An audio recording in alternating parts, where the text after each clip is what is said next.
Welcome to our channel. Today we how to withdraw using Airtable to organize brand assets and metadata step by step clearly. Begin by opening Airtable in your web browser. Log in to your Airtable account. If you don't have an account, sign up for a new one.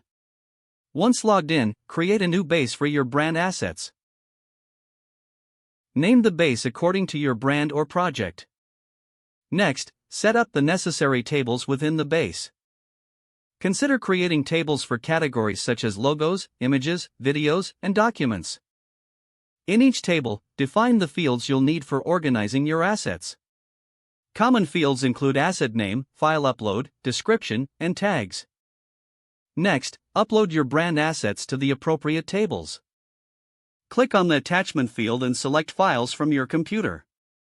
For each asset, fill out the relevant metadata in the designated fields. Use tags to categorize your assets effectively. This will make it easier to search and filter in the future. Once your assets and metadata are populated, utilize Airtable's views to organize them. Create grid views for a simple table layout. Use gallery views for a visually appealing arrangement of images and videos.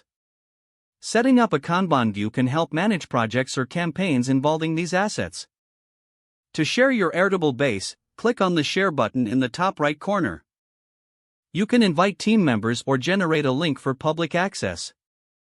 Set the appropriate permissions for your collaborators. Regularly update the Airtable base with new assets and metadata. Create a routine for maintaining organization in the base.